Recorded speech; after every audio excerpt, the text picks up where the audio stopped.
असं आहे की पक्षशिस्त पाळणारा मी कार्यकर्ता आहे. आमच्या पक्षाचे मुख्य नेते आदरणीय शिंदेसाहेबांनी आदेश दिल्यानंतर त्या आदेशाचं पालन करणं हे माझं काम निश्चित आहे. आणि म्हणून उद्भवलेल्या महाराष्ट्राच्या परिस्थितीला अनुसरून साहेबांचा आदेश पाळून मी आज माझ्या करण्याचा फॉर्म आज मी पाठी घेतला आहे. आणि करताना मी एक भावनिक पोस्ट केली आहे की शेवटी एका मुलीचा मी बाप आहे आणि तिची उमेदवारी अपक्ष भरत असताना माझ्या समस्त कार्यकर्त्यांनी या गोष्टीचं समर्थन केलं होतं. कारण एकंदर कोकणाची राजकीय उद्भवलेली परिस्थिती बघताना ही सीट शिवसेना वाटायला पाहिजे होती. परंतु महायुतीचा धर्म पाळून जे वरच्या स्तरावरती तिन्ही नेत्यांमध्ये ठरलं त्याचा आदेश पाळणारा मी कार्यकर्ता आहे. आणि म्हणून ही सीट राष्ट्रवादीच्या वाट्याला गेली आणि त्या भावनेतनं मी ती आज पोस्ट दिलेली आहे फॉर्म पाठी घेताना.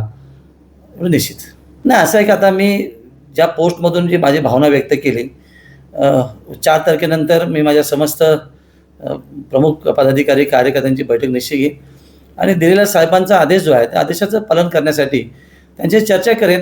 त्याच्यामध्ये जे सत्य बाहेर येईल किंवा जे सांगतील त्याप्रमाणे साहेबांच्या आदेशाप्रमाणे पुढचा प्रवास मी नक्की करेन. असं आहे की मी जेव्हा समाजकारण राजकारणामध्ये आलो तेव्हा शेतकरी कामगार पक्षासारखा बलाढ्य पक्ष या जिल्ह्यामध्ये किंवा महाराष्ट्रामध्ये होता आणि मग त्यांचा उपद्रव खूप वाढला होता की अनेकांना त्याचा त्रास सहन करावा लागला होता.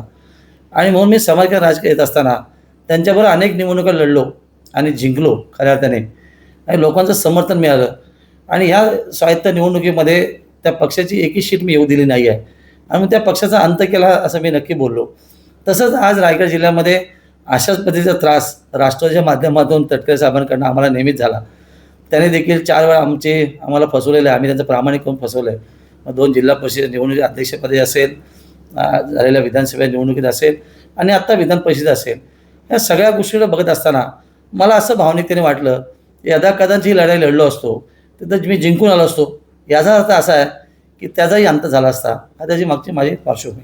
पक्षातल्या नेत्यांच्यावर नाराजी नाही, अजिबात नाही आहे. माझ्या पक्षाचा नेताना मी सर्वोच्च मानणारा एक कार्यकर्ता आहे. दिलेल्या आदेशाचं पालन करणार आहे आणि मी कोणाच्यावर नाराजी व्यक्त करत नाही.